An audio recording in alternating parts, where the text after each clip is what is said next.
Alvin, ang sundalo. Credit to the author. 4,521-30. Ang mga pangalan po na nandito ay galing sa mga name generator. Kung meron man pagkakatulad sa mga pangalan ng tao o lugar at pangyayari, ito ay tunay na hindi sinasadya.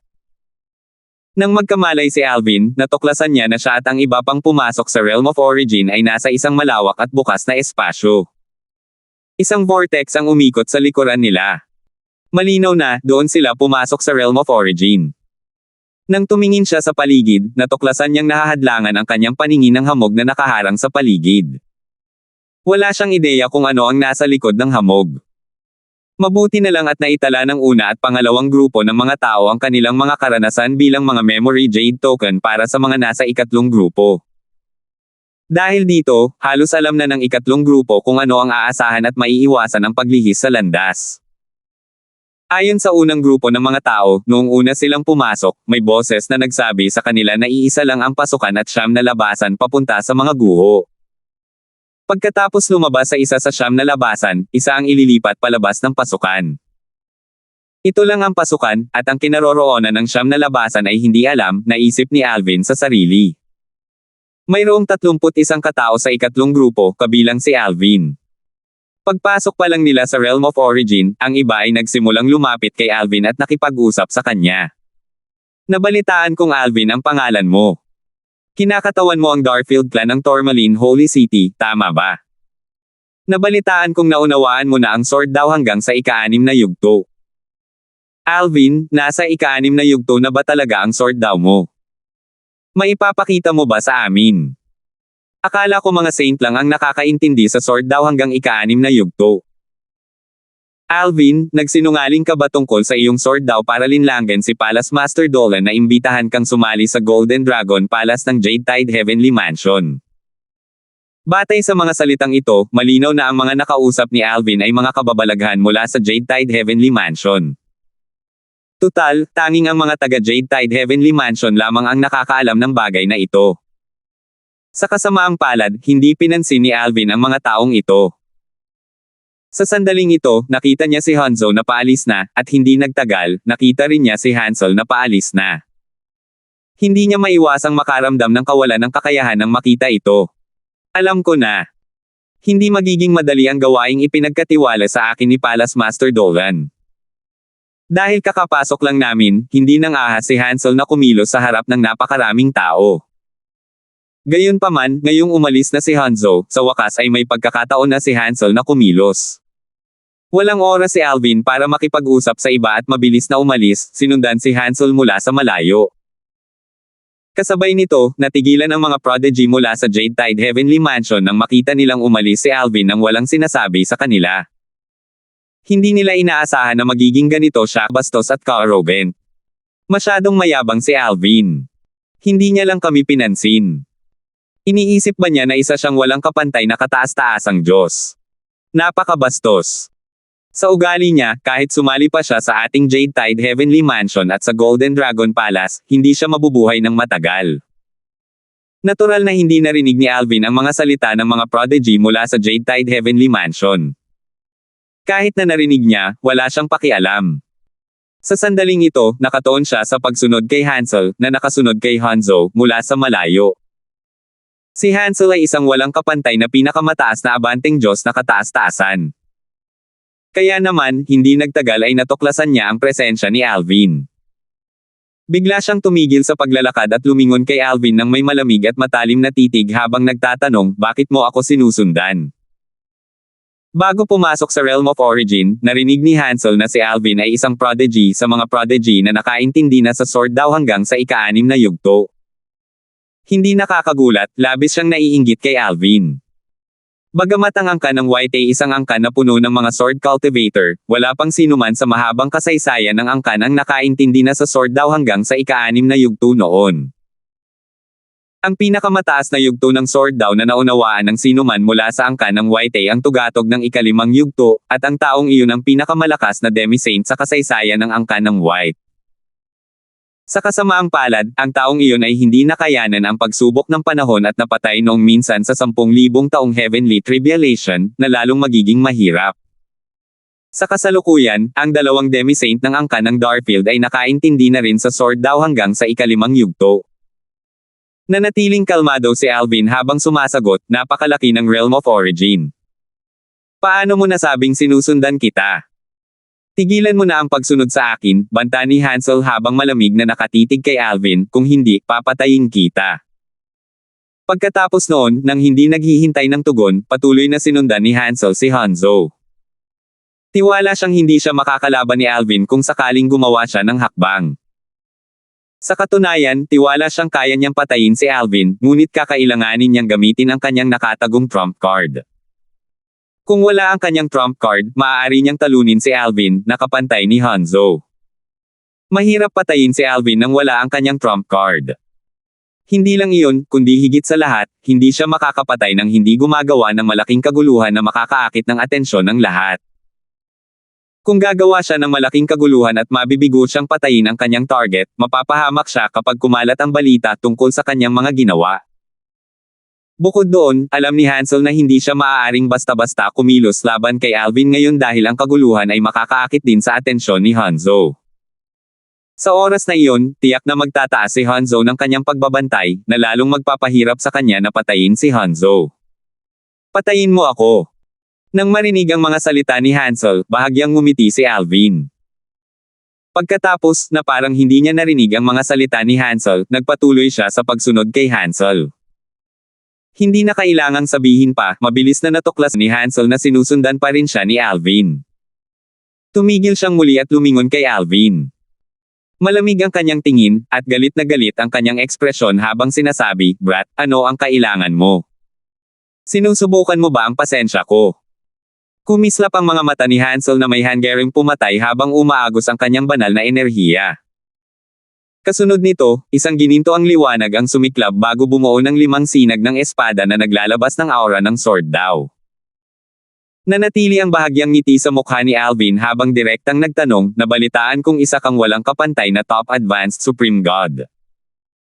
Tama, buong pagmamalaking sagot ni Hansel, "Kaya, ipinapayo ko sa iyo na tumigil ka sa pagsunod sa akin. Kung hindi, papatayin kita. Kahit mahirap, hindi imposible. Maaaring hindi ka matatalo sa Tourmaline Holy City, ngunit sa aking paningin, wala kang kwenta." Sa katunayan, si Hansel ay may kwalipikasyon para maging mapagmataas.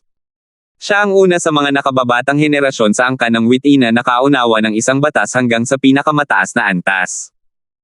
Ito rin ang dahilan kung bakit siya napili bilang kahalili ng pinuno ng angkan ng White. Mabuti naman at isa kang walang kapantay na pinakamagaling na kataas-taasang Diyos, tango ni Alvin, ano sa tingin mo ang pakikipag-sparring sa akin? Ilang buwan na akong nangangati sa pakikipaglaban. Habang nagsasalita si Alvin, ang kanyang banal na enerhiya ay umalangaw-ngaw, at ang kanyang mga mata ay nag-alab sa hanggaring makipaglaban. Dahil naabot niya ang hangganan ng ikapitong yugto ng sword daw, wala pa siyang pagkakataong lumaban ng maayos. Tutal, ang mga tao sa paligid niya noong panahong iyon ay mga pinakamakapangyarihang tao. Madali siyang madurage ng mga taong iyon kung gugustuhin nila.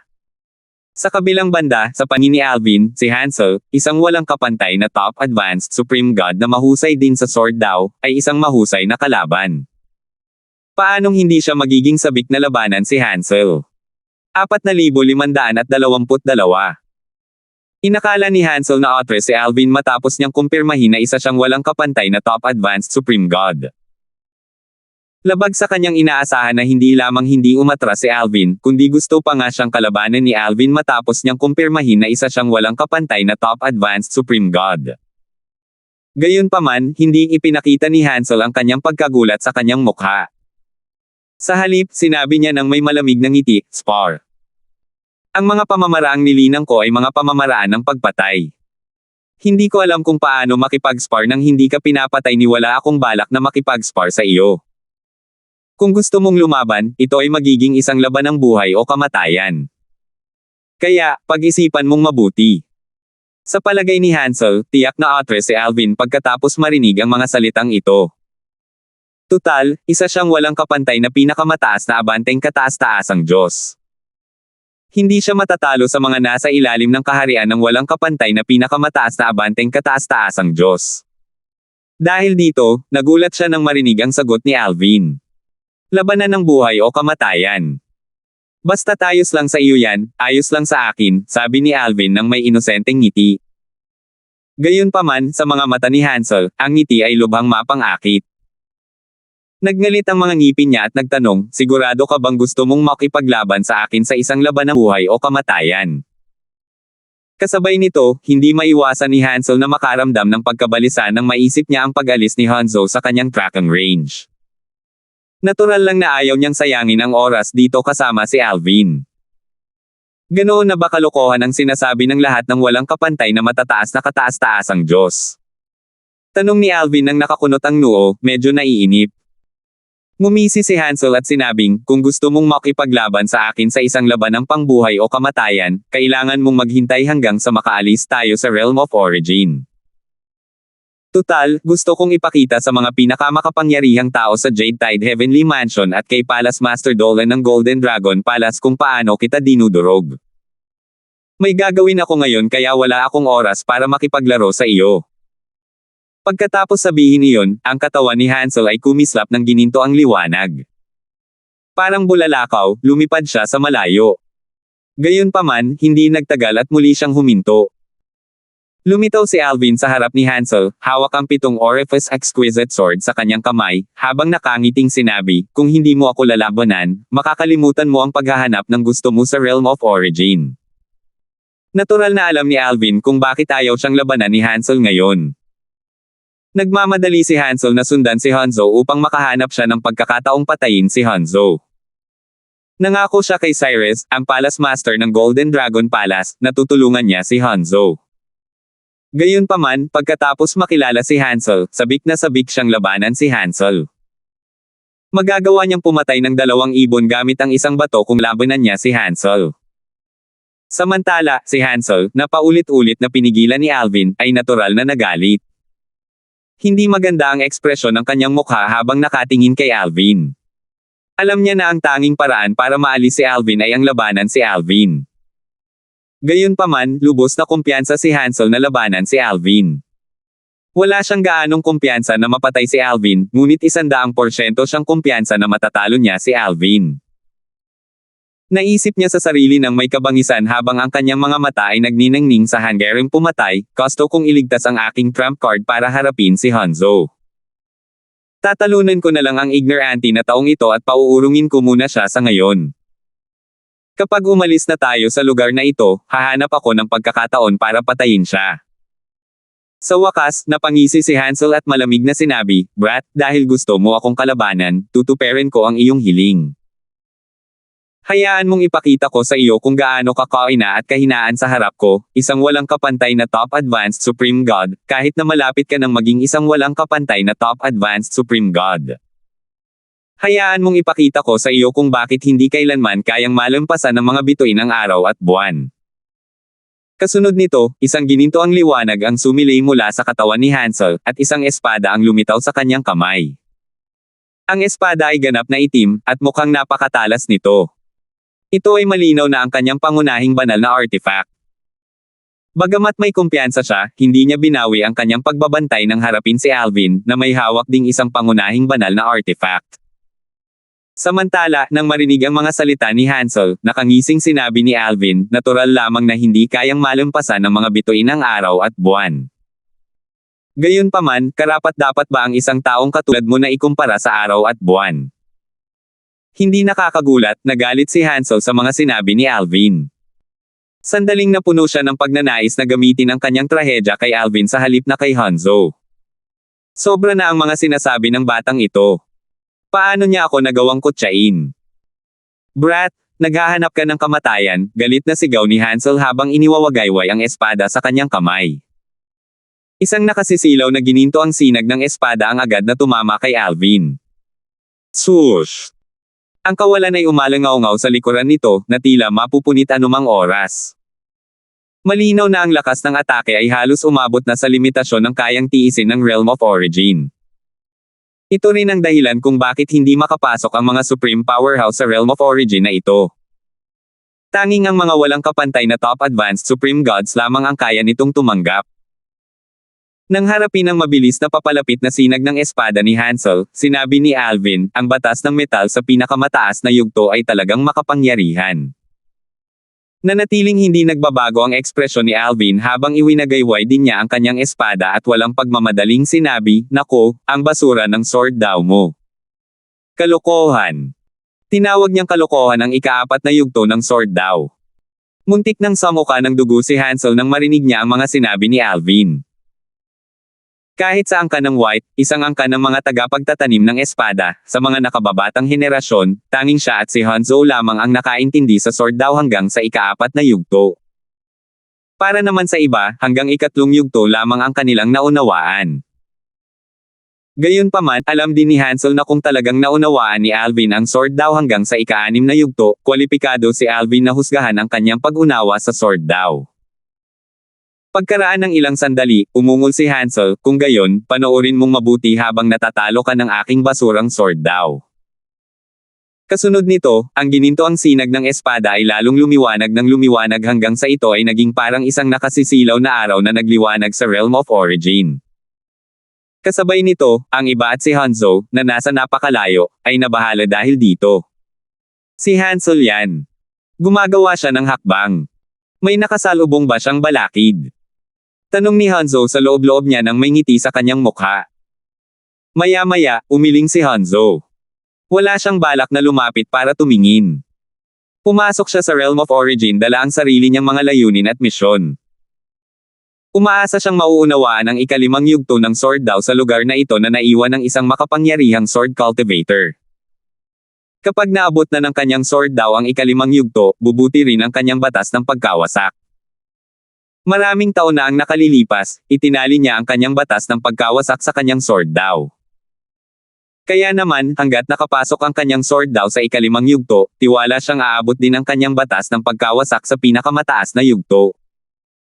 Sa panahong iyon, matagumpay siyang magiging isang walang kapantay na pinakamataas na abanteng kataas-taasang Diyos. Hindi tulad ni Hanzo, isang grupo ng mga prodigy ang nagmadaling lumapit upang manood, nasa sabik na manood ng palabas. Bago pa man tumama ang sinag ng espada ni Hansel, nagtibo na sila sa pinangyarihan. Si Alvin yan. Lalabanan niya si Hansel.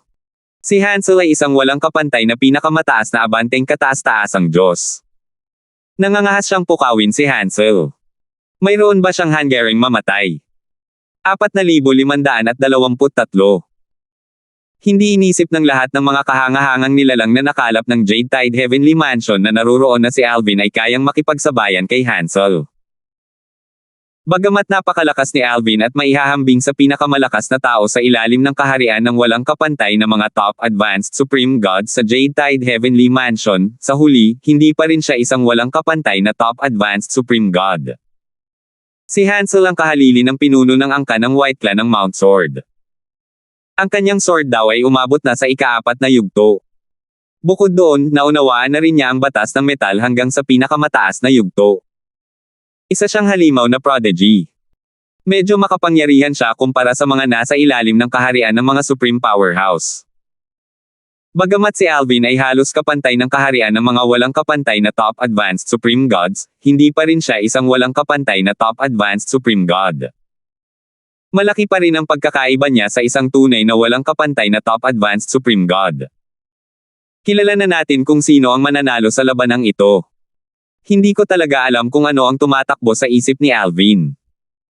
Paano niya nagawang homanin si Hansel? Sino ang nakakaalam? Marahil, may alitan sila sa pagitan nila, at si Hansel ang nagtatangkang makipag-ayos sa kanya. Kung gayon, masisisi lang ni Alvin ang sarili niya sa pagiging malas. Samantala, sa ilalim ng mapagmasid na tingin ng lahat, muling iwinaksi ni Hansel ang kanyang espada mula sa langit, at isang malaking sinag ng espada ang tumama kay Alvin. Hindi lamang walang balak na iwasan ni Alvin ang atake, kundi humakbang din siya paabant at sinabing, pinapayuhan kita na huwag mong gamitin ang iyong kasuklam-suklam na sword daw laban sa akin. Kasunod nito, ang batas ng kalawakan ni Alvin ay lumaganap at sumanib sa kanyang banal na enerhiya bago pa man sila pumasok sa kanyang 7 butas na mahusay na espada. Kasunod nito, ginamit niya ang kanyang sword daw na nakarating na sa hangganan ng ika-7 yugto.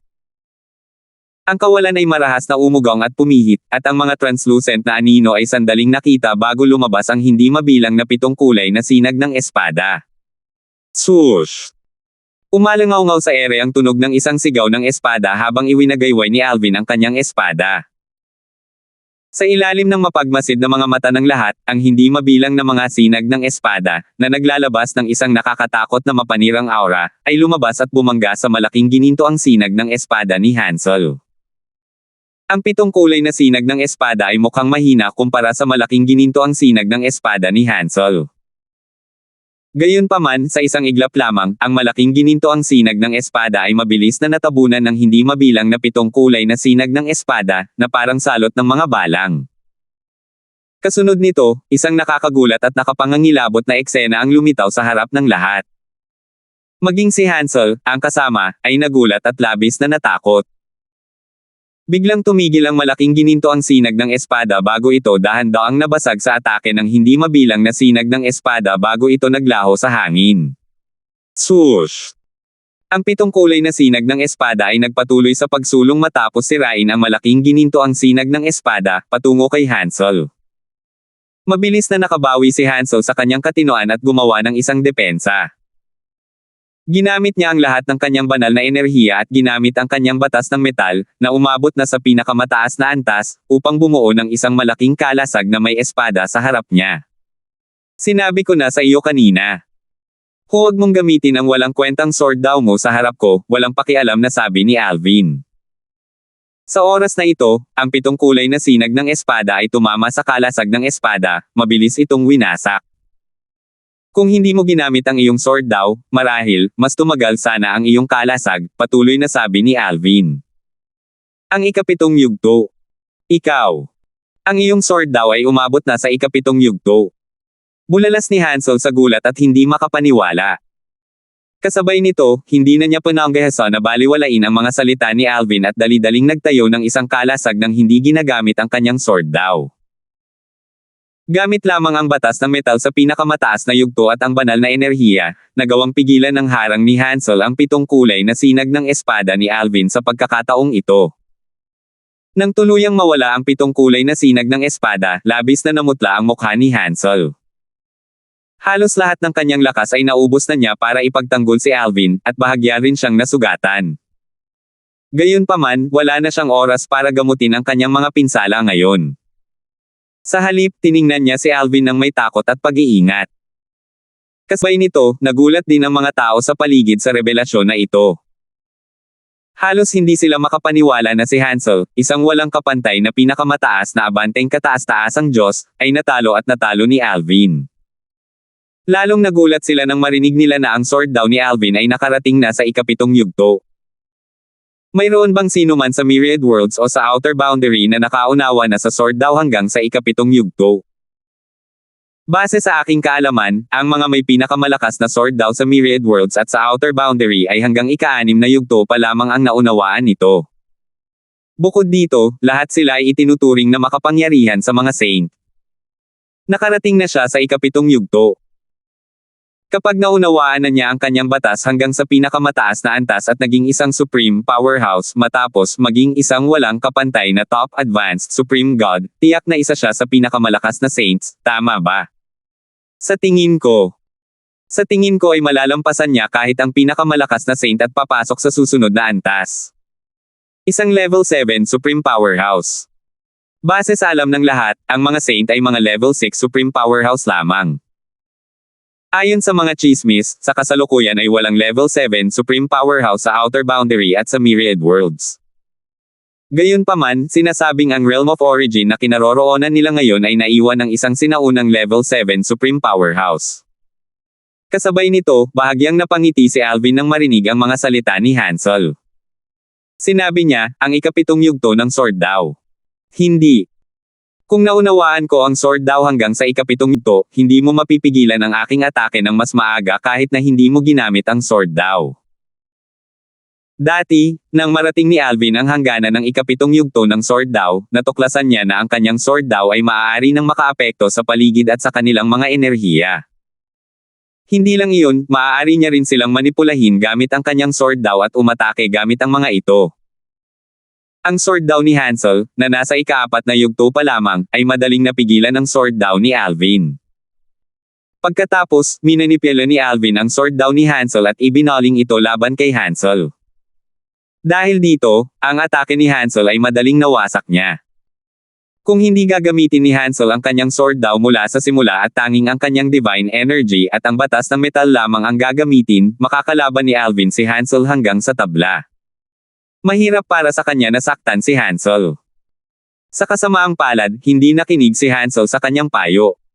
Imposible. Bulalas ni Hansel nang marinig niya si Alvin na sinabing ang kanyang sword daw ay hindi pa umaabot sa ika-7 yugto, ang mga miyembro ng angkan ng White Eagle inang ng espada sa loob ng maraming henerasyon.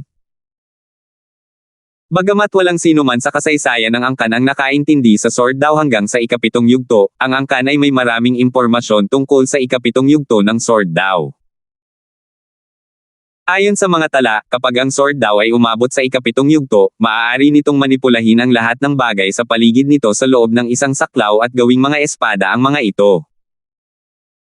Kung ang sword daw ng kalaban ng isang tao ay mas mababa sa ika-7 yugto, maaari pang ang iyon ang espada ng kalaban laban sa kalaban ng isang tao.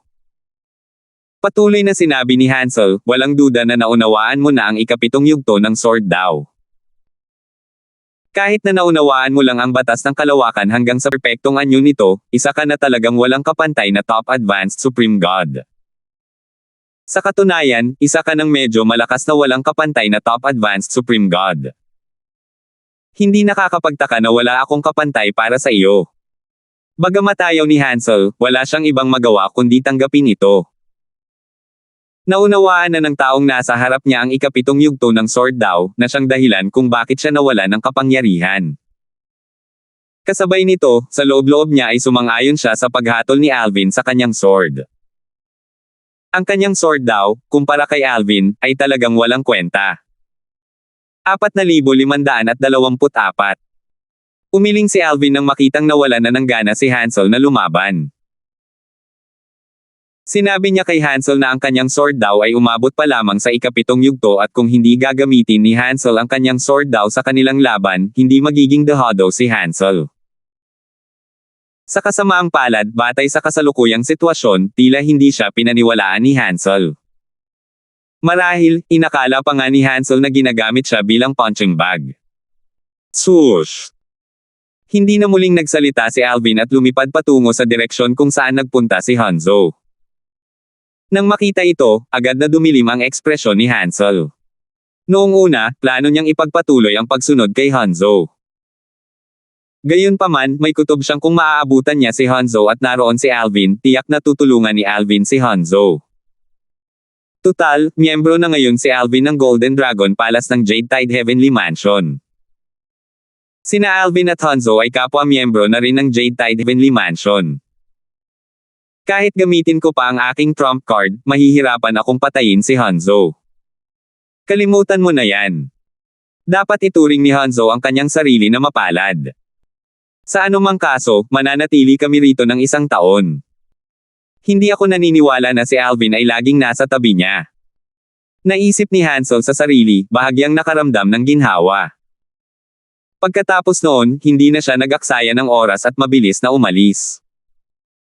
Samantala, ang mga kababalaghang naruroon sa pinangyarihan ay nagtinginan sa isa't isa sa takot at gulat. Matapos malaman na naunawaan na ni Alvin ang sword daw hanggang sa ika-7 yugto, wala ni isa sa kanila ang nangahas na hamakin o insultuhan muli si Alvin. Dahil naunawaan na ni Alvin ang sword daw hanggang sa ika-7 yugto, nangangahulugan din ito na isa na siyang walang kapantay na top advanced supreme god. Bukod dito, kabilang siya sa mga makapangyarihang top advanced supreme gods. Si Hansel, na isa ring walang kapantay na top advanced supreme god, ay walang kapantay sa kanya. Gayunpaman, alam din nila na kahit walang kalaban si Hansel kay Alvin, magiging mahirap para sa kanila na magpatayan dahil pareho silang walang kapantay na mga nangungunang advanced na supreme gods. Marahil, magkakaroon ng kaunting pagkakataon ang isa kung gagawa ng maraming paghahanda at tatambangan ang kabilang panig. Matapos lumipad ng ilang sandali, natuklasan ni Alvin na matagal nang wala si Hanzo. Kasabay nito, napagtanto niya na wala pala siyang pinag-alala. Naisip niya na baka huminto si Hanzo para panoorin ang laban kanina. Matapos makumpirma na wala si Hanzo, ang banal na kamalayan ni Alvin ay kumalat, sinuri ang kanyang paligid at sinuri ang Realm of Origin. Sinasabing ang Realm of Origin na ito ay iniwan ng isang Level 7 Supreme Powerhouse noong sinaunang panahon bago ang agwat sa kasaysayan. Pagkatapos ng agwat sa kasaysayan, wala nang kilalang Level 7 Supreme Powerhouse. Para maging isang Level 7 Supreme Powerhouse, bukod sa pag-unawa sa isang batas hanggang sa pinakamataas na antas, kailangan ding maunawaan ang isa sa 4 na daos ng langit at lupa hanggang sa ika-7 yugto. Ito ang pinakamababang kinakailangan para maging isang Level 7 Supreme Powerhouse. Noong nakaraan, hindi naman sa walang sino man ang nakaunawa sa 4 na daos ng langit at lupa hanggang sa ika-7 yugto, namatay lang sila bago maging pinakamataas na powerhouse o nabigo ang kanilang mga batas na maabot ang pinakamataas na antas.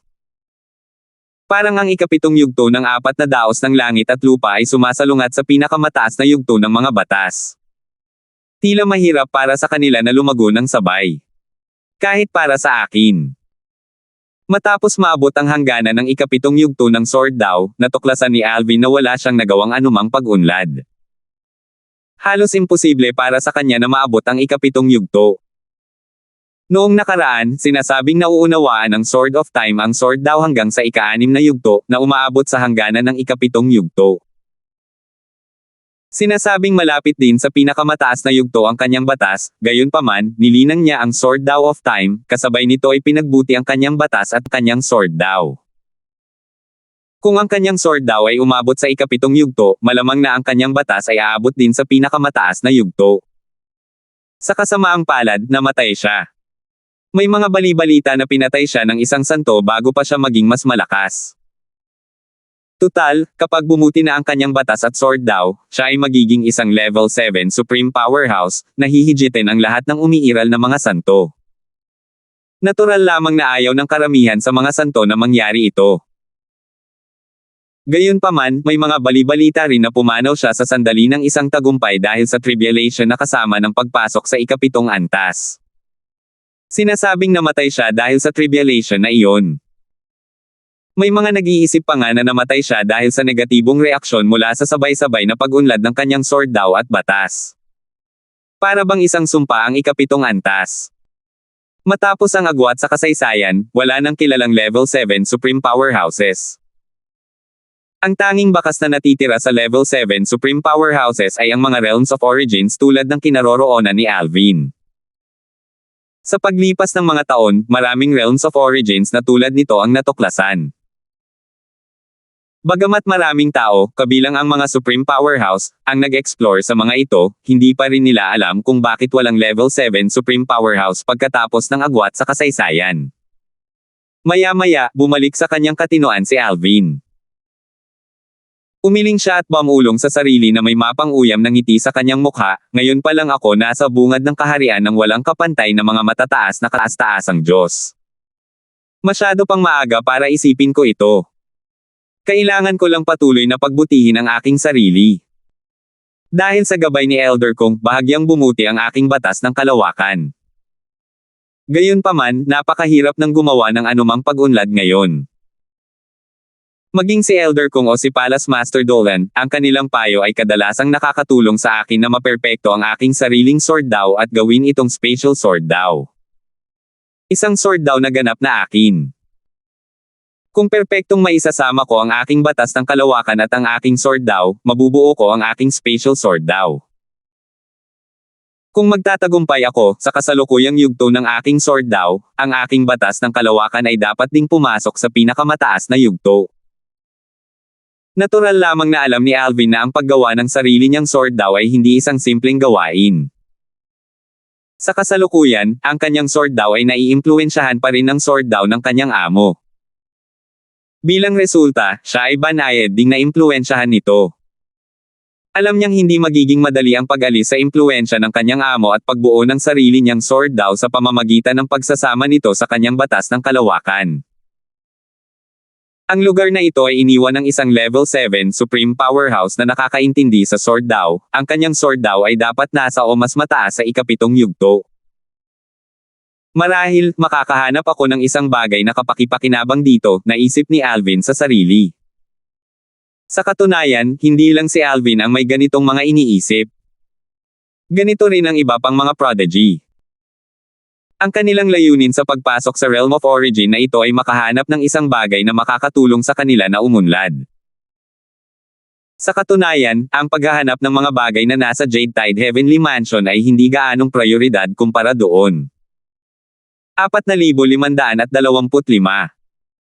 Dahil dalawang grupo ng mga tao ang nakapasok sa Realm of Origin bago ito, maraming kayamanan ang natuklasan at natangay. Ang tanging magagawa ni Alvin ay ang maglakbay ng mas malalim at galugarin ang Realm of Origin.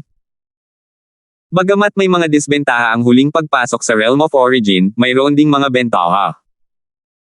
Halimbawa, ang mga karanasang ibinahagi ng una at pangalawang grupo ay lubhang kapakipakinabang. Tinulungan nila si Alvin na maiwasan ang ilang mapanganib na lugar habang naglalakbay siya patungo sa kailaliman ng Realm of Origin. Sa kanyang paglalakbay, may ilang bagay din siyang natagpuan, at kasama sa mga ito, mayroong isang bagay na hinahanap ng Jade Tide Heavenly Mansion.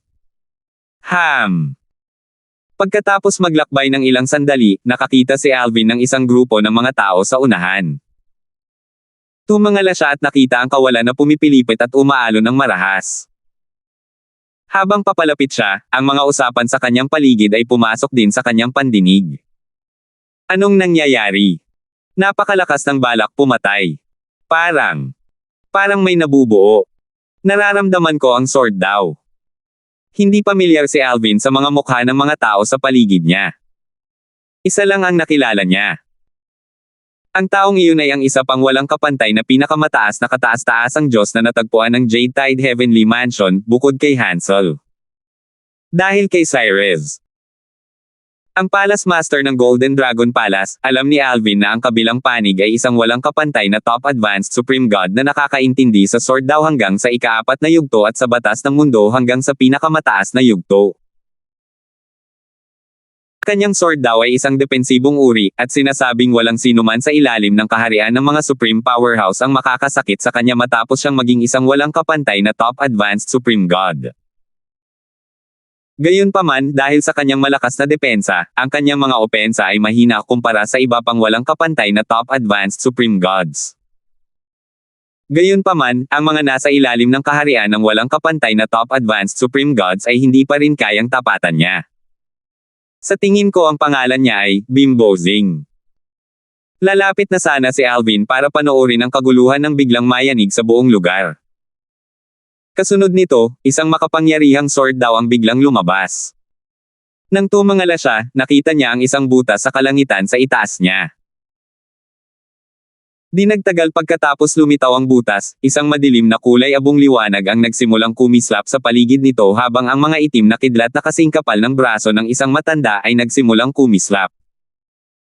Sa loob lamang ng isang iglap, isang nakakatakot at mapanganib na aura ang kumalat. Parang may masamang mangyayari, naisip ni Alvin sa sarili habang mabilis siyang umatras. Kasabay nito, si Bimbo, ang walang kapantay na pinakamataas na abanteng kataas-taasang Diyos, ay umatras din. Biglang. Swoosh! Yumanig ng malakas ang lupa. Para bang malapit ng maguno ang mundo. Pagkatapos, isang malaking sinag ng espada ang biglang bumaba mula sa butas sa kalangitan. Sa sandaling lumitaw ang sinag ng espada, isang nakapangangilabot at mapaminsalang aura ang bumalot sa buong lugar. Masama ito. Mabilis na tumalikod si Alvin upang tumakas, ngunit mabilis niyang natuklasan na tila may isang di nakikitang puwersa na pumipigil sa kanya. Hindi siya makagalaw. Ang tanging nagawa niya lang ay igalaw ang kanyang mga mata at pinanood ang lahat ng nangyayari.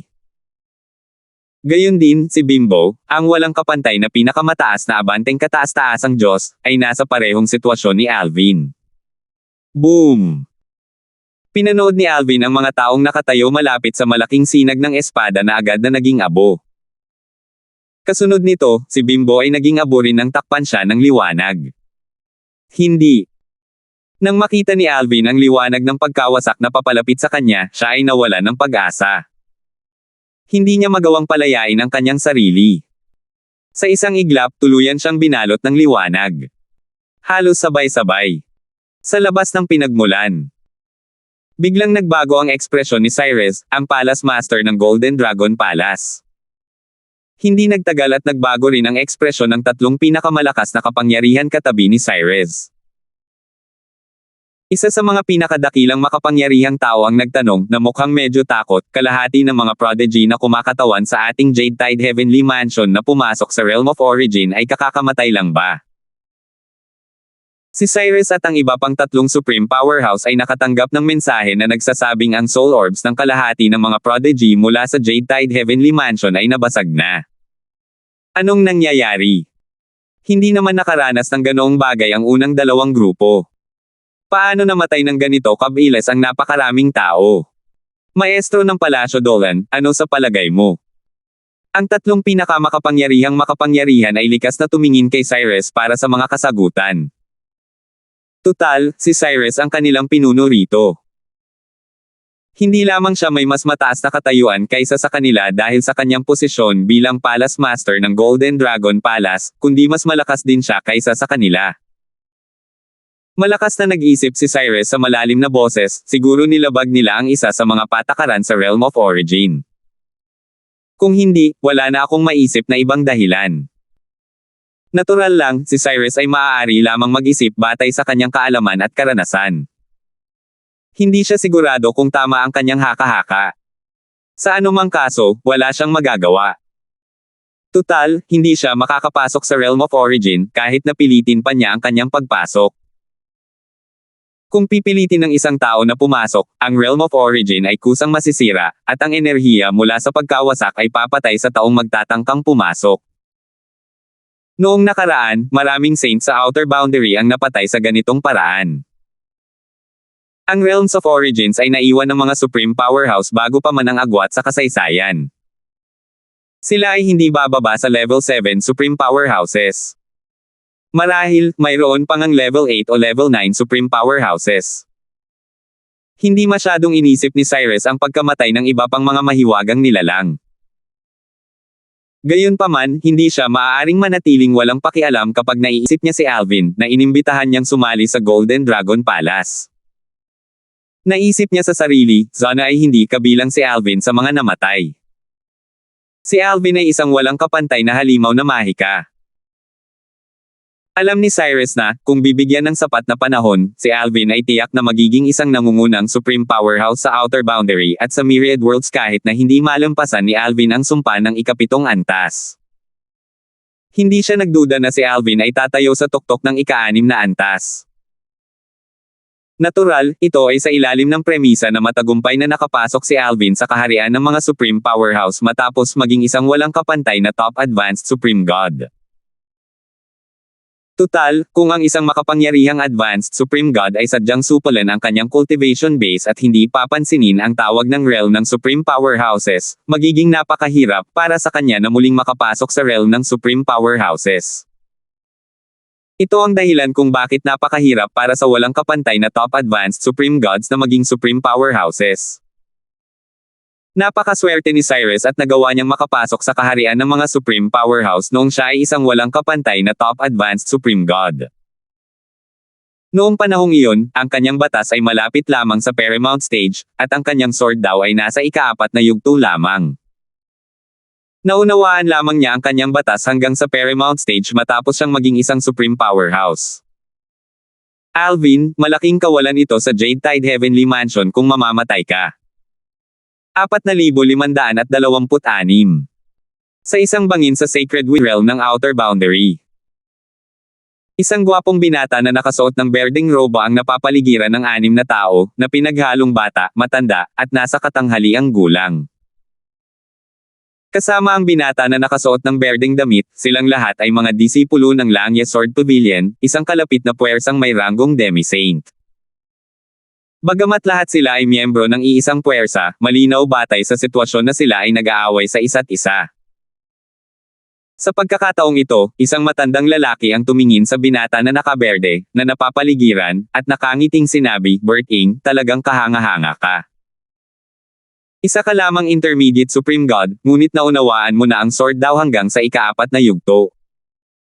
Ito ay marahil dahil sa isang hindi inaasahang engkwentro, hindi ba? Bakit hindi mo pa kami ikwento pa tungkol dito? Dapat mo itong ibahagi sa amin mga kapatid. Nagningning sa kasakiman ang mga mata ng matanda at ng 5 tao sa sandaling ito. Isang lalaking nasa katanghaliang gulang ang nagsabi ng may pang-uuyam, Bert Ing, huwag mo nang isipin ang pagpapadala ng voice transmission. Walang silbi yan.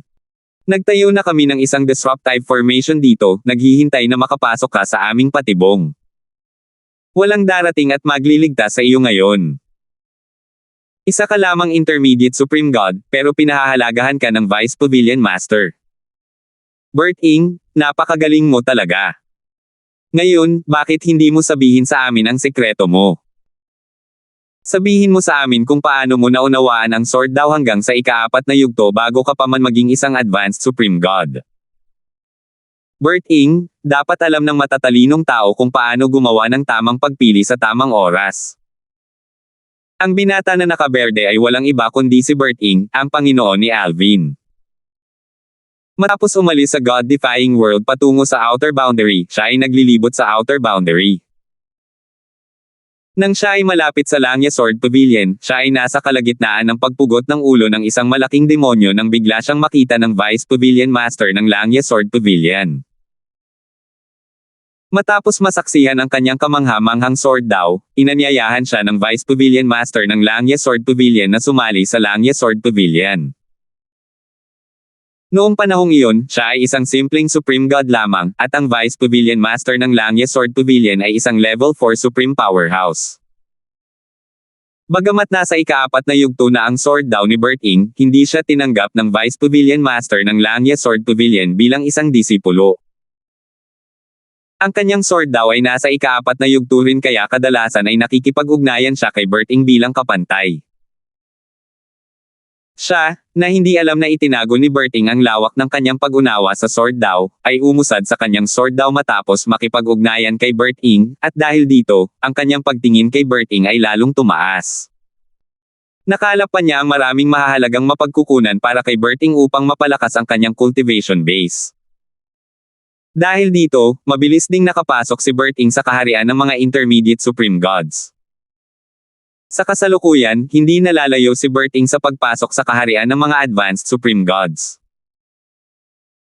Hindi inaasahan ni Bert Ing na ang kanyang sword daw ay magdudulot ng gulo, at hindi rin niya inaasahan na iisipin ng mga taong ito na ang kanyang malalim na pagkaunawa sa sword daw ay mula sa isang hindi inaasahang engkwentro.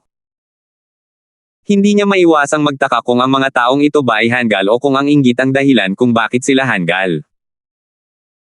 Kahit na totoo na ang kanyang pagkaunawa sa sword daw ay dahil sa isang hindi inaasahang engkwentro, maibabahagi ba niya ito sa iba? Marahil, wala silang balak na paalisan ako ngayon kahit may makuha man sila sa akin o wala, naisip ni Bert Ing sa sarili. Sa 6 na tao, medyo pamilyar ang isa sa kanila kay Bert Ing. Maya-maya, napagtanto niya na ang kabilang panig ay ang kakambal ng isang disipulo ng Langya Sword Pavilion, na naghanap ng gulo sa kanya at dahil dito ay pinatay ng Vice Pavilion Master ng Langya Sword Pavilion. Sa harap ng 6 na tao, nanatiling kalmado si Bert Ing habang nakangiti, kailangan mo ba ng 6 na advanced supreme gods para harapin ako, isang intermediate supreme god? Talagang ginawa mo ang lahat para sa akin. Bert Ing, kung alam mo kung ano ang makabubuti para sa iyo, mas mabuting sabihin mo sa amin kung bakit napakalalim ng iyong pag-unawa sa sword daw. Malamig na sabi ng isang binata. Pagkatapos, isang lalaking nasa katanghaliang gulang ang sumabat, tama iyan. Bert Ing, kung ayaw mong mamatay, makipagtulungan ka. Nanatili ang ngiti sa mukha ni Bert Ing habang sinasabi, malinaw na wala kayong balak na hayaan akong umalis ng buhay. Tutal, kung may makukuha kayo sa akin ngayon at hahayaan akong umalis, may mga kahihinatnan ang inyong mga gagawin maliban na lang kung plano ninyong umalis sa Langya Sword Pavilion. Sigurado akong nag-aalala kayo na sasabihin ko ito sa Vice Pavilion Master. Dahil papatayin mo rin naman ako, bakit pa ako makikipagtulungan sa inyo? Nagbago ang ekspresyon ng 6 na tao nang marinig ang mga salitang ito. Sa wakas, nagngingit-ngit ang matandang lalaki at nagbabantang nagsabi, Bert Ing, kung makikipagtulungan ka sa amin, papatayin ka namin agad. Kung hindi, magtatagal kami sa pagpapahirap sa iyo bago ka patayin at sirain ang iyong kaluluwa. Patuloy na ngumiti si Berting habang sinasabing, ganoon ba? Kung gayon, maghihintay na lang ako at titingnan kung mangyayari iyon. Matapos marinig ang mga salitang ito, hindi na nakapagpigil ang 6 na tao at sabay-sabay na inatake si Berting na may balak na pumatay. Bagamat isa lamang siyang intermediate supreme god, hindi nila siya minamaliit. Tutal, noong nasa Langya Sword Pavilion pa siya, minsan nang natalo ni Berting ang isang advanced supreme god. Pagkatapos noon, nanatiling nakatayo si Berting. Kumaway sa ere ang kanyang berdeng damit habang isang mabangis na enerhiya ang lumabas mula sa kanyang katawan. Sa isang iglap, ang hangin at ang mga bato sa bangin ay naging libu-libong matatalas na espada bago tumama patungo sa 6 na tao. Swoosh! Swoosh! Swoosh! Patuloy na umalangaw-ngaw sa hangin ang mga tunog ng pagsalpok ng mga espada. Sa loob lamang ng ilang sandali, biglang natigilan ang 6 na taong nasa di kalayuan kay Berting. Nawalan ng buhay ang kanilang mga mata bago sila bumagsak sa lupa. Puno ng mga butas ang kanilang mga katawan matapos matusok ng hindi mabilang na mga espada. Swoosh! Lumipad palabas si Berting, nag-iwan ng mga alon sa kanyang likuran. Pagkatapos, bahagyang ikinumpas niya ang kanyang kamay. Sa sumunod na sandali, ang 6 na bagbog na bangkay ay nabalutan ng isang enerhiya bago sila mabilis na nablok sa bilis na nakikita ng hubad na mata. Hindi nagtagal at sila ay naging abo na nagkalat sa hangin, na walang iniwang bakas. Halos lubusan ko nang naisama ang aking batas ng oras sa aking sword daw. Kapag nakumpleto na ang integrasyon, ang aking batas ng oras ay dapat nang pumasok sa pinakamataas na yugto. Bukod sa akin, Berting, mayroon pa bang ibang Diyos na nasa gitnang kataas-taasang Diyos na maaaring magtulak sa batas patungo sa pinakamataas na yugto gamit ang sword daw na nasa ika-7 yugto? Bahagyang ngumiti si Berting bago umalis na parang bugzo ng hangin at bumalik sa Langya Sword Pavilion. Hanggang sa makarating siya sa outer boundary, wala siyang ideya na ang pamana na minana niya mula sa Sword of Time ay napakaganda. Sa kasalukuyan, ang kanyang cultivation base at ang kanyang batas ng oras ay mas mababa pa rin kaysa sa Sword of Time. Sa parehong edad, ang Sword of Time ay isa ng pinakamataas na makapangyarihang nilalang. Gayunpaman, ang kanyang sword daw ay nalampasan na ang Sword of Time sa parehong edad. Noon, nang mawala ang espada ng panahon, ang kanyang batas ng panahon ay nasa pinakamataas na yugto na, at ang kanyang espada daw ay kakarating lang sa pintuan ng ika-7 yugto.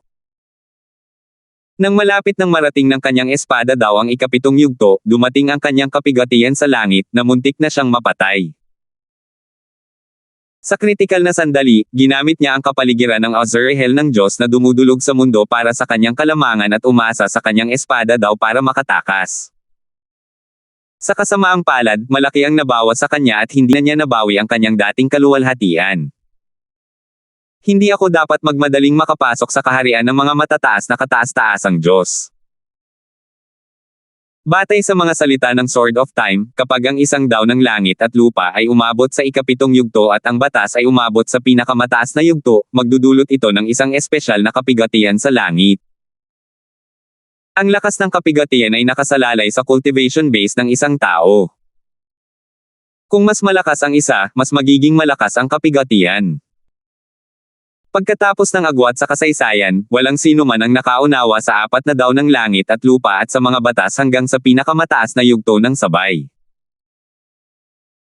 Kahit bago pa ang agwat sa kasaysayan, walang pinakamataas na makapangyarihang nilalang ang nakamit ang ganitong bagay, at napakakaunting mga matataas na kataas-taasang Diyos ang nakamit ang gawaing ito. Bago ang agwat, karamihan sa mga nagtagumpay ay nasa ilalim ng kaharian ng mga matataas na kataas-taasang Diyos. Alam ito ni Berting kaya sinadya niyang pinigilan ang kanyang cultivation kahit na maaari sana siyang makapasok sa kaharian ng mga advanced supreme gods. Plano niyang sundan ang mga yapak ng mga cultivator noon. Gusto niyang harapin ang special tribulation bilang isang intermediate supreme god para mabawasan ang kapangyarihan ng tribulation. Kasabay nito, ito rin ang maglalatag ng pundasyon para sa kanya upang maging isang level 7 supreme powerhouse sa hinaharap. Natuklasan lang ito ng Sword of Time bago siya namatay. Nakakalungkot na hindi ito alam ng mga nasa outer boundary at myriad worlds. Kung hindi, magkakaroon na sana ng level 7 supreme powerhouses ngayon. Bulong ni Berting sa sarili habang bumubuntong hininga. Pagkaraan ng ilang sandali, sa wakas ay nakarating na si Berting sa Langya Sword Pavilion. Sa pavilion, kilala siyang may talento sa sword daw at ang kanyang pag-unawa sa batas ay pangkaraniwan lamang. Alam ng lahat na pinahahalagahan siya ng Vice Pavilion Master ng Langya Sword Pavilion at nakikinabang dito. Bago niya harapin ang espesyal na Heavenly Tribulation, alam niyang mas makabubuting itago niya ang kanyang lakas at manatiling hindi mahahalata. 4,527. Hindi ako makakatagal sa Langya Sword Pavilion, kapag ang aking batas ng panahon ay ganap na sumanib sa aking sword daw at umabot sa sukdulang yugto, ang espesyal na kapigatian sa langit na darating ay magiging lubhang nakakapangilabot, kailangan kong makahanap ng angkop na lugar upang harapin ang kapigatian sa langit. Ang mahiwagang impyerno ng Ozere, isa sa mga pinakamalalang lugar sa mundo ng mga sumusuway sa Diyos, ay tila ang perpektong lugar. Ang pinakamalalang lugar ay tila ang mga guho mula sa bago ang puwang sa kasaysayan, matapos malampasan ang kapigatian sa langit at maging isang advanced na kataas-taasang Diyos, marahil ay dapat kong tuklasin ang mga lugar na iyon. Matapos magdesisyong umalis sa Langya Sword Pavilion at bumalik sa God-defying world, biglang may pumasok na ideya sa isip ni Berting. Bumantong hininga siya habang bumubulong sa sarili, kumusta na kaya si Little Alvin? Hindi tulad ni Berting na walang gapos sa buhay, alam ni Berting na ang kanyang direktang disipulo ay kailangang pamasa ng maraming responsibilidad. Matapos kong malampasan ang Heavenly Tribulation at maging isang advanced Supreme God, mararamdaman ko ang paghila para makapasok sa kaharian ng mga Supreme Powerhouse. Sa oras na iyon, kung sasagutin ko ang tawag, baka ako ang maging unang level 7 Supreme Powerhouse sa mahabang panahon, nahihigitin ang mga saints sa outer boundary at ang mga Supreme Powerhouse ng mundo sa myriad worlds. Iniisip ko kung ano ang nangyari sa panahon ng agwat sa kasaysayan na nagdala sa mga cultivator sa maling landas. Kung ang isang tao ay maging isang advanced Supreme God bago maunawaan ang isang batas sa pinakamataas na antas at ang 4 na daos ng langit at lupa sa isang tiyak na antas, ang isa ay nakatadhana lamang na maging isang katamtamang Supreme Powerhouse. Kung lalabanan ng isang tao ang pagpasok sa kaharian ng mga Supreme Powerhouse at maghihintay hanggang sa ang kanyang batas at daw ng langit at lupa ay nasa isang tiyak na edad, magiging napakahirap na pumasok sa kaharian ng mga Supreme Powerhouse pagkatapos noon. Napabuntong hininga si Berting. Malamang na si Little Alvin ay tumahak sa maling landas sa paglilinang at naging isang advanced Supreme God. Gayunpaman, batay sa kanyang swerte, maaaring hindi siya maging isang katamtamang Supreme Powerhouse tulad ng iba. Ang agwat sa kasaysayan ay talagang misteryoso. Pagkatapos ng agwat, inakay nito ang mga cultivator sa maling landas ng paglilinang. Marahil, ang dahilan kung bakit ang mga cultivator ng panahong ito ay may kakayahang maging Supreme Powerhouse ng napakabilis ay dahil sa masaganang enerhiya ng espiritu ng langit at lupa. Bago ang agwat sa kasaysayan, ang enerhiya ng espiritu ng langit at lupa ay hindi gaanong kasaganya. Dahil sa kakaunting enerhiya ng espiritu ng langit at lupa, maraming mga rudimentary at intermediate Supreme Gods ang nakaunawa sa mga batas hanggang sa pinakamataas na antas bago naging advanced Supreme Gods. Sa anumang kaso, may mga kalamangan at kahinaan sa parehong sitwasyon. Ito ang paraan ng kalikasan pagkatapos ng lahat. Kung matagumpay akong maging isang level 7 Supreme Powerhouse, maaaring maalis ko ang soul imprisonment technique sa asawa ni Little Alvin. Ito ang magre-resolba sa kanyang pinakamalaking problema at magdudulot sa kanya ng saya.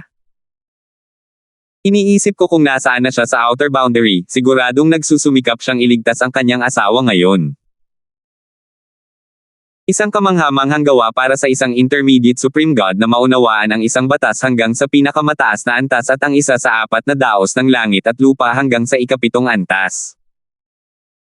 Tutal, halos lahat ng intermediate Supreme Gods ay halos hindi lubos na nauunawaan ang mga batas hanggang sa perpektong anyo at ang mga panimulang anyo ng 4 na daos ng langit at lupa dahil sa minsan sa 1,000 taong kapigatian sa langit.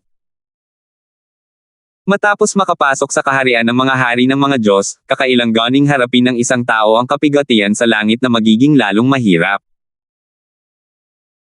Dahil dito, maraming cultivator ang desperado nang makapasok sa kaharian ng mga kataas-taasang powerhouse sa halip na pumasok sa walang katapusang siklo ng paglakas at pagpapabuti ng mga batas at ng apat na daos ng langit at lupa upang makaligtas sa minsan sa 1,000 taong kapigatian sa langit.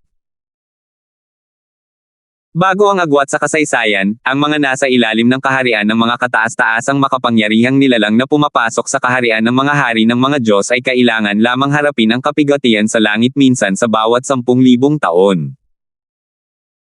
Dahil dito, ang mga cultivator noon ay may sapat na oras upang lumakas bago harapin ang kapigatian sa langit. Isa sa mga paraan para maging level 7 supreme powerhouses ang mga cultivator ay ang landas na pinili ni Berting. Kayang itaas ng isang henyo sa espada tulad ni Berting ang kanyang sword daw sa ika-7 yugto bago pumasok sa kaharian ng mga advanced supreme gods. Kung lubusan niyang isasama ang kanyang sword daw sa kanyang batas ng oras, siya ay magiging isang level 7 supreme powerhouse sa sandaling makalusot siya. Nakamit ni Berting ang napakaraming kamangha-manghang gawa salamat sa pamana na iniwan ng espada ng panahon. Mahirap para sa kanya na makamit ang nagawa niya ngayon kung wala ang pamana na iyon. Tama rin ang kanyang haka-haka. Kung lubos niyang isasama ang kanyang batas ng oras sa kanyang espada daw na nasa ika-7 yugto, ang kanyang batas ng oras ay aabot sa pinakamataas na yugto. Kapag ang batas ay nasa pinakamataas na yugto at ang alinman sa apat na daw ng langit at lupa ay nasa ika-7 yugto, makakaakit sila ng isang espesyal na kapigatian sa langit. Ang lakas ng kapigatian sa langit na ito ay nakasalalay sa lakas ng isang tao. Dahil si Berting ay isang intermediate supreme god lamang, ang lakas ng kapigatian sa langit ay magiging medyo mahina. Pagkatapos noon, kapag siya ay naging isang advanced supreme god, hindi magtatagal bago niya maramdaman ang paghila upang makapasok sa harian ng mga supreme powerhouse. Hindi tulad ni Berting, si Alvin ay tumahak sa maling landas ng cultivation dahil sa kakulangan sa kasaysayan na sumires sa landas tungo sa pagiging level 7 supreme powerhouses. Upang higit pang mapabuti ang kanyang batas ng kalawakan at sword daw, nilabanan niya ang panghihikayat na makapasok sa kaharian ng supreme powerhouses. Natural lamang na walang kaalam-alam si Alvin na ang kanyang Panginoon, si Berting, ay nasa tamang landas patungo sa pagiging isang level 7 supreme powerhouse. Siya ngayon ay nasa realm of origin na sinasabing iniwan ng isang level 7 supreme powerhouse bago ang puwang sa kasaysayan. Sa sandaling ito, nawala na lamang ng pag-asa si Alvin habang ang nakakasilaw na liwanag mula sa malaking sinag ng espada sa kalangitan ay ginawang abo ang mga taong nakapaligid sa kanya. Akala niya ay mamamatay na siya, ngunit nang ang nakakasilaw na liwanag ay lumalapit sa kanya, narinig niya ang isang matandang boses na nagsasabing, isang cultivator na nakaunawa sa sword daw hanggang sa pintuan ng ika-7 yugto at bihasa sa batas ng kalawakan. Sa wakas, ang lahat ng mga taon ng paghihintay ay nagbunga na. 4,528. Ha! Biglang bumilis ang tibok ng puso ni Alvin nang marinig niya ang boses na walang katawan. Tanging ang mga nasa ilalim ng kaharian ng mga supreme powerhouse ang maaaring makapasok sa realm of origin na ito, ngunit siya ay lubos na napigilan ng makapangyarihang enerhiya ng may-ari ng boses. Nangangahulugan ito na ang may-ari ng kawalan ay ang level 7 supreme powerhouse na sinasabing umalis sa realm of origin na ito bago pa man ang puwang kasaysayan. Sa wakas ay nagbunga na ang aking mga pagsisikap. Sa wakas ay lumitaw na ang taong hinihintay ko. Napakagaling. Kahit ang edad mo ay tama lang, patuloy na sabi ng boses. Nabigla, nag-alala, at natakot si Alvin nang marinig ang mga salitang ito. Hindi niya maiwasang mag-isip kung balak ba siyang sakupin ng kabilang panig. Tutal, marami na siyang karanasang ganito. Bukod sa Crimson Demon, mayroon ding panahon na una siyang nakarating sa Saint Province Realm, at muntik na siyang sakupin ng Rebirth Martial Emperor. Mabuti na lang at nabigo ang Rebirth Martial Emperor na sakupin siya dahil sa mga batas na namamahala sa mundong kaharian. Gayunpaman, ang may-ari ng boses ay isang napakalakas na supreme powerhouse at malamang na hindi mapipigilan ng mga batas. Walang pakialam ang langit sa mga nilikha nito, ngunit ako, ang Void Elder, ay tumatangging magpasakop sa kalokohang landas ng langit. Maaaring kulang ako sa lakas para magpatuloy sa landas na ito, ngunit ang aking kahalili ang magpapatuloy sa paglalakbay para sa akin. Bago ang pagkawasak ng langit at lupa, kami ng aking mga kasamahan ay umatras sa aming kani-kanilang realms of origins. Iniwan nila ang lahat ng kanilang mga ari-arian bago sila namatay upang matagpuan sila kapag muling nabuo ang langit at lupa. Hindi tulad nila, pinili kong iwanan ang aking mga alaala. Upang mapalawig ang mahabang buhay ng aking realm of origin, isinakripisyo ko ang lahat ng aking mga ari-arian at ginamit ang lahat ng aking banal na enerhiya. Sa wakas ay nakilala ko ang aking kahalili ngayon. Itinulak ako ng langit mula sa bangin ng kawalan ng pagbabalik, ngunit iniisip ko kung magagawa nito iyon sa aking kahalili na nakatakdang malampasan ako. Sabi ng boses bago tumawa. Tanging mga tawanan lamang ang narinig ni Alvin bago siya tuluyang nawala ng malay. Nang sa wakas ay nagkamalay si Alvin, natagpuan niya ang kanyang sarili sa loob ng isang bahay na bato. Nasaan ako? Anong nangyari? Tumingin siya sa paligid at natuklasan na tanging kama at mesa lang ang naroon sa napakalinis na bahay. Sa sandaling ito, iniabot niya ang kanyang kamay at hinawakan ang kanyang ulo, sinalubong ng matinding sakit ng ulo. Naalala niya ang matandang boses at ang mga salitang narinig niya bago siya nawala ng malay. Sa sumunod na sandali, binalot siya ng napakaraming alaala na bumalot sa kanyang isipan. Maya-maya, nang sa wakas ay hamupa na ang sakit, nanlaki ang mga mata ni Alvin sa hindi makapaniwala. Ito ang mga alaalang iniwan ng Void Elder, siya ang taong sumusumpa sa langit kanina. Higit sa lahat, hindi siya isang level 7 Supreme Powerhouse. Isa siyang level 9 Supreme Powerhouse mula pa noong bago ang puwang sa kasaysayan. Naunawaan niya ang Sword daw hanggang sa ika-9 na yugto at ang Mastery daw at ang Limitless daw hanggang sa ika-8 yugto. Bukod doon, naunawaan din niya ang batas ng kalawakan, ang batas ng buhay, at ang batas ng kamatayan hanggang sa pinakamataas na yugto. Hindi napigilan ni Alvin ang paghinga ng malalim matapos basahin ang mga alaala ng Supreme Powerhouse. Naisip niya kung lahat ba ng Supreme Powerhouse bago ang gap in history ay ganoon kalakas. Matapos niyang ipagpatuloy ang pagtingin sa mga alaala, nalaman niya na hindi lahat ng Supreme Powerhouse ay kasing lakas ng Void Elder. Sa katunayan, ang Void Elder ay kabilang sa iilang makapangyarihang Supreme Powerhouse noong kanyang panahon at napakakaunting tao ang makakapantay sa kanya. Kung hindi nawasak ang langit at lupa noon, baka magkaroon siya ng lakas na kalabanan ang langit matapos niyang maunawaan ang Mastery daw at ang Limitless daw hanggang sa ika-9 na yugto. Nabigla si Alvin sa kung gaano kalakas ang Void Elder na maging ang langit ay nanginig sa harap niya. Ang kabilang partido ay napakalakas kaya ang Heavenly Tribulation na dumarating minsan sa loob ng 10,000 taon ay tumigil sa pagdating sa kanya na parang natalo ito ng kabilang partido. Ang Heavenly Tribulation ay isa sa mga paraan ng langit upang mapigilan ang mga bagay-bagay. Gayunpaman, kahit na ang langit ay napakalakas kaya kahit ang pinakamalakas na Heavenly Tribulation ay isang maliit na bahagi lamang ng lakas nito, hindi ito maaaring direktang kumilos sa ilang mga tao at maaari lamang umasa sa iba't ibang mga pamamaraan upang kumilos. Nandito na ang lahat ng kaalaman ng Void Elder, naisip ni Alvin sa sarili habang nagniningning ang kanyang mga mata, at tiningnan niya ang kaalaman ng kabilang panig tungkol sa batas ng kalawakan at sa Sword daw.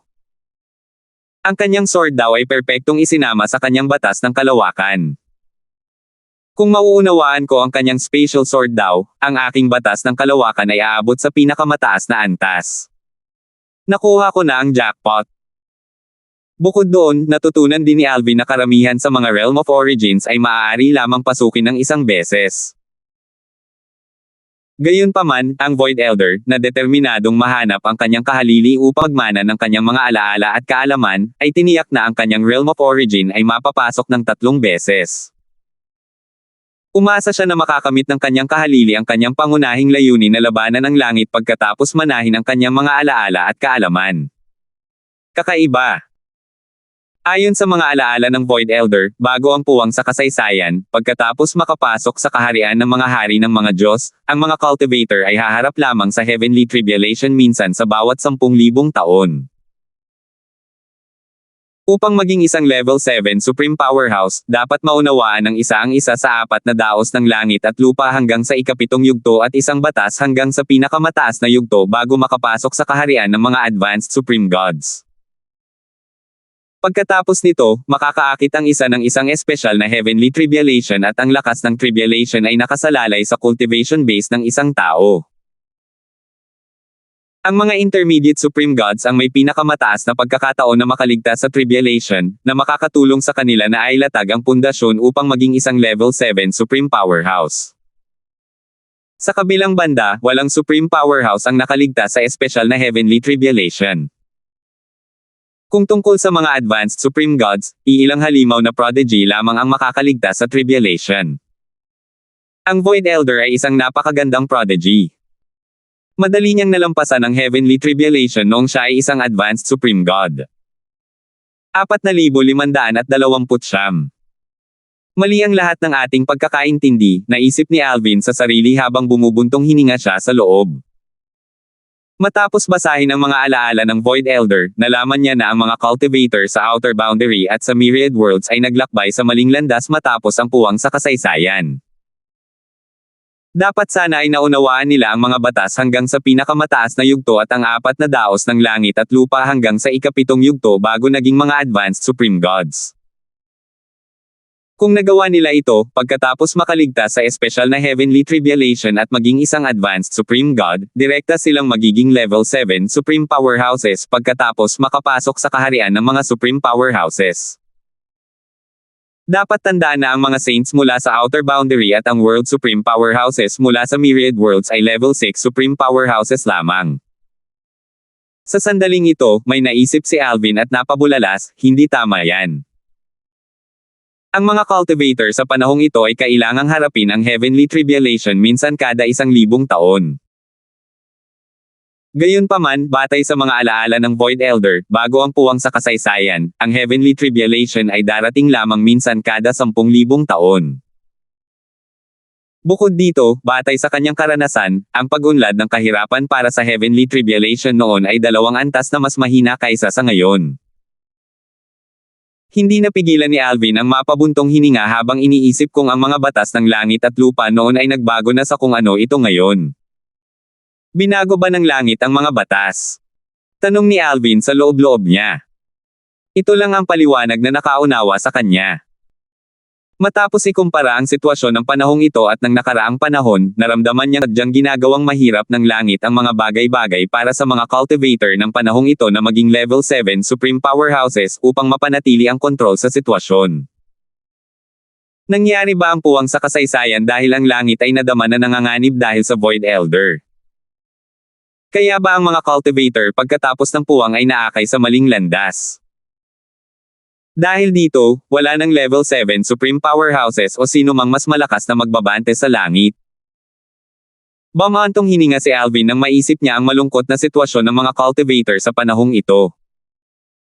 Ilang intermediate supreme god sa panahong ito ang may kakayahang umunawa ng batas hanggang sa pinakamataas na antas at isa sa 4 na daos ng langit at lupa hanggang sa ika-7 antas kahit alam ng lahat ang katotohanan. Tutal, ang banta ng heavenly tribulation na dumarating minsan sa 1,000 taon ay masyadong nakakatakot.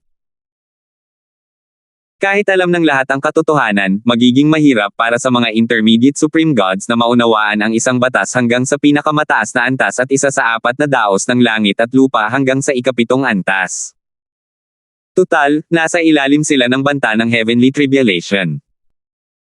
Dahil sa ganitong kakilakilabot na gawa at sa kanilang kaligtasan, natural lamang na pipiliin nila ang kanilang kaligtasan at mabilis na papasok sa kaharian ng mga advanced supreme gods. Hindi nakakapagtaka na sinabi ng Void Elder na walang pakialam ang langit sa mga nilikha nito, buntong hininga ni Alvin sa sarili. Pagkatapos, kumislap ang kanyang mga mata na may bahid ng pasasalamat habang patuloy niyang iniisip, mabuti na lang at hindi pa ako nakakarating sa kaharian ng mga supreme powerhouse. Kung hindi, imposibleng maging isang level 7 supreme powerhouse ako. Kahit bago pa man ang gwat sa kasaysayan, matapos makapasok sa kaharian ng mga Supreme Powerhouse, wala pang Supreme Powerhouse na umangat mula sa pinakamababang antas patungo sa ikapitong antas. Tutal, matapos maunawaan ang isang batas patungo sa pinakamataas na antas at isa sa apat na daos ng langit at lupa patungo sa ikapitong yugto, kahit ang isang level 6 Supreme Powerhouse ay hindi makakaligtas sa espesyal na Heavenly Tribulation. Kailangang tandaan ng isa na ang lakas ng Heavenly Tribulation ay tumutugma sa cultivation base ng isang tao, at maiisip lamang ng isa kung gaano kalakas ang Heavenly Tribulation ng mga Supreme Powerhouse. Hindi tulad ng mga Supreme Powerhouse, kahit papaano ay may pagkakataon pa ring makaligtas ang mga Advanced Supreme God sa espesyal na Heavenly Tribulation na iyon.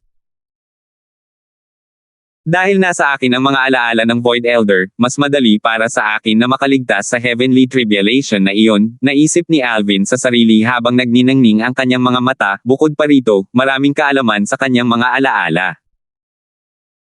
Naroon ang kanyang kaalaman tungkol sa Sword Dao at iba't ibang batas. Gamit ang kanyang kaalaman, sandali na lang bago ko makamit ang nagawa niya sa Sword Dao at sa mga batas. Mas lalong natuwa si Alvin nang maisip niya ito. Tutal, naunawaan na ng Void Elder ang Sword Dao hanggang sa ika-9 na yugto, ang Mastery Dao at ang Limitless Dao hanggang sa ika-8 yugto. At ang batas ng kalawakan, ang batas ng buhay, at ang batas ng kamatayan hanggang sa pinakamataas na yugto. Bukod sa Devouring Dao, naunawaan din ng Void Elder ang lahat ng iba pang mga Dao sa napakataas na antas.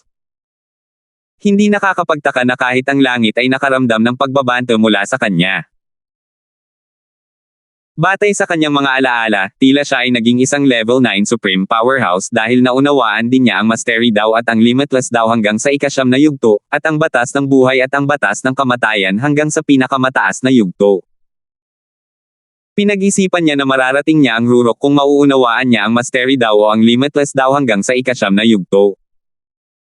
Kung mauunawaan niya ang pareho hanggang sa ika-9 na yugto, pinag-isipan niya na maaaring kapantay siya ng langit. Sa oras na iyon, hindi siya maaapektuhan ng pagkawasak ng langit at lupa. Muling nabigla si Alvin sa kung gaano kalakas ang Void Elder. Sa ilalim ng banta ng langit, nagawa pa ring iwan ng kabilang panig ang lahat ng kanyang mga alaala. Umaasa siyang makahanap ng kahalili na kayang sumalungat sa langit bilang kapalit niya. Bagamat may mga pambihirang kababalaghan na nakapasok sa Realm of Origin dati, hindi nila natugunan ang kanyang mga kinakailangan. Batay sa kanyang mga alaala, gusto niya ng isang taong nakaunawa sa Sword Dao kahit hanggang ika-7 yugto at nakaunawa rin sa batas ng kalawakan, sa batas ng buhay, o sa batas ng kamatayan hanggang sa pinakamataas na antas. Kahit ako ay halos hindi nakatugon sa kanyang mga kinakailangan, ngunit tila napilitan siyang piliin ako dahil ito na ang kanyang huling pagkakataon. Umiling si Alvin. Halos imposibleng makahanap ng isang taong makakatugon sa mga kinakailangan ng Void Elder sa panahong ito.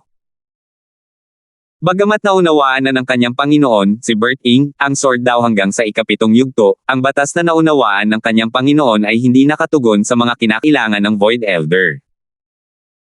Bukod sa iba pa niyang mga kinakailangan, ang gusto lang niya ay isang taong nakakaintindi sa batas ng kalawakan, sa batas ng buhay, o sa batas ng kamatayan hanggang sa pinakamataas na antas. Hindi nakakapagtaka na nahirapan siyang makahanap ng kanyang kahalili, na pabuntong hininga si Alvin sa kanyang sarili. Gugugulin ko ang natitirang oras ko rito sa pag-aaral ng mga alaala niya bago ko ipagpatuloy ang pagsasama ng aking batas ng kalawakan sa aking Sword Dao.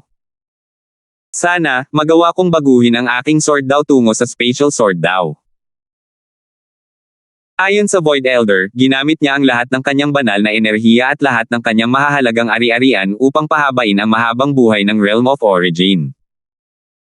Dahil dito, hindi na inisip ni Alvin na kailangan pa niyang hanapin ang Realm of Origin. Bigla na lang nagliyab ang mga mata ni Alvin sa apoy ng galit nang lumitaw sa kanyang isipan ang figure ng Demi-Saint ng Darfield Clan ng Tourmaline Holy City. Bumulong siya ng malalim, Sister Nicole, baka makapaghiganti na ako sa iyo sa lalong madaling panahon.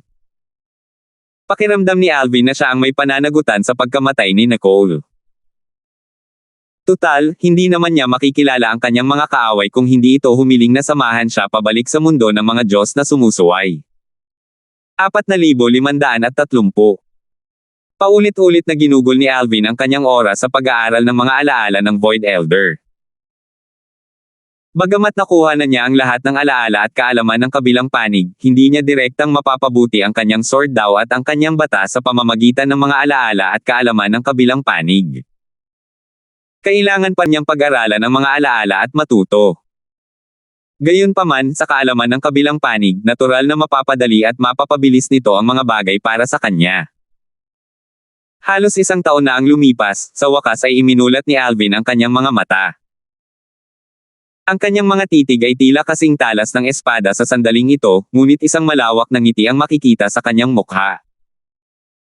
Ang aking batas ng kalawakan ay lubos na bumuti sa loob lamang ng maikling panahon. Dapat ay lubos kong maisama ang aking batas ng kalawakan sa aking sword Dao sa loob ng 1 o 2 taon. Sa panahong iyon, ang aking batas ng kalawakan ay aabot sa sukdulang yugto. Gaya ng inaasahan sa Void Elder. Hindi lamang siya makapangyarihan, kundi mahusay din siya sa Spatial Sword Dao. Kasabay nito, naalala ni Alvin na si Cyrus, ang Palace Master ng Golden Dragon Palace, ay nagbigay sa kanya ng titulong Void Sword. Walang kapangyarihang matatanda, walang kapangyarihang espada, marahil, nakatadhana na ang lahat sa ating dalawa, naisip ni Alvin sa sarili, sa anumang kaso, oras na para umalis ako ngayon. Umalis si Alvin sa bahay na bato at hinanap ang pinakamalapit na labasan. Habang naglalakbay, biglang may pumasok na ideya sa kanyang isipan. Iniisip ko kung nagawa ni Hansel na patayin si Hanzo. Hindi napigilan ni Alvin ang mapangiti ng mapait. Matapos makuha ang mga alaala ng Void Elder, ginugol niya ang kanyang oras sa pag-unawa sa batas ng kalawakan at sa sword Dao. Hindi siya gumala sa Realm of Origin kaya wala siyang kaalam-alam sa buhay at kamatayan ni Hanzo. Sa tingin ko, dapat ay napakataas din ang bilang ng namamatay sa ikatlong grupo. Bago niya nakuha ang mga alaala ng Void Elder, maraming mga kababalaghan, kabilang si Bimbo. Isang walang kapantay na pinakamataas na kataas-taasang Diyos na nakakaintindi ng batas ng mundo, ang napatay. Mabuti na lang at pinili ako ng Void Elder kahit na halos hindi ko natugunan ang kanyang mga kinakailangan. Kung hindi, mamamatay na rin sana ako, naisip ni Alvin sa sarili habang nakahinga ng maluwag. Pagkalabas ni Alvin mula sa Realm of Origin, naramdaman niyang may ilang taong papunta sa kanya. Sila ay si Cyrus, ang Palace Master ng Golden Dragon Palace, at ang iba pang 3 Supreme Powerhouses. Malungkot ang kanilang mga ekspresyon habang naglalakad sila palapit. Kasabay nito, naramdaman ni Alvin ang isa pang grupo ng mga pinakamakapangyarihang nilalang na paparating din. May umalis na ba sa Realm of Origin? Maestro ng Palasyo Dolan, kakalabas lang ba niya? Hindi pamilyar si Alvin sa pangalawang grupo ng mga Supreme Powerhouse, ngunit alam niyang sila ay mga Supreme Powerhouse. Oo, siya si Alvin, ang pinakabagong miyembro ng aking Golden Dragon Palace. Binigyan ko siya ng titulong Void Sword, sabi ni Cyrus habang tumatango. Pagkatapos, humarap siya kay Alvin at nagtanong, na mukhang nag-aalala, Alvin, alam mo ba kung ano ang nangyari? Isang malaking grupo ng mga tao ang biglang namatay ng sabay-sabay. Alam ni Alvin na ang mga pagkamatay na binanggit ni Cyrus ay may kaugnayan sa Void Elder. Hindi nakakagulat na magdudulot ito ng kaguluhan sa Jade Tide Heavenly Mansion. Tutal, marami sa mga prodigy sa ikatlong grupo ay mga miyembro ng Jade Tide Heavenly Mansion.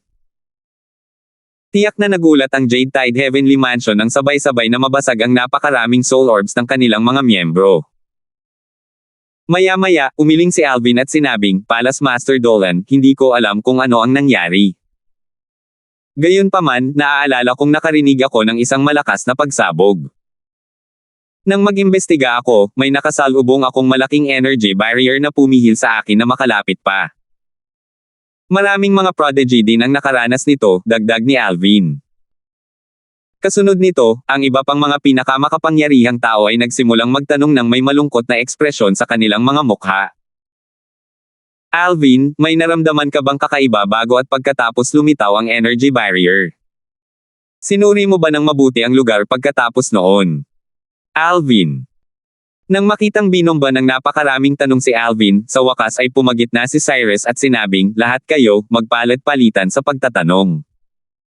Kung hindi, mahihirapan siyang sagutin ang inyong mga tanong.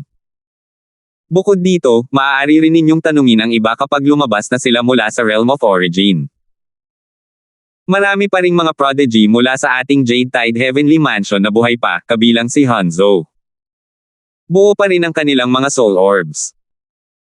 Nang marinig ang mga salita ni Cyrus, ang iba pang mga kataas-taasang makapangyarihang nilalang ay tuluyang natahimik. Sa oras na ito, sinabi ni Cyrus kay Alvin sa pamamagitan ng voice transmission, ipinaliwanag ang sitwasyon, ang ilan sa kanilang mga disipulo na pumasok sa Realm of Origin ay kabilang sa mga patay. Hindi nakakapagtaka na ang kanilang mga ekspresyon ay napakalungkot, naisip ni Alvin sa kanyang sarili. Kasabay nito, sinubukan ni Alvin na sagutin ang kanilang mga tanong sa abot ng kanyang makakaya ng hindi masyadong nagbubunyag. Gayunpaman, dahil sa dami ng kanyang masasabi, nakatadhana silang mabaygo. Matapos sagutin ni Alvin ang tanong, isang kataas-taasang makapangyarihang nakatayo sa likuran ni Cyrus ang kumuha ng spatial ring mula kay Alvin.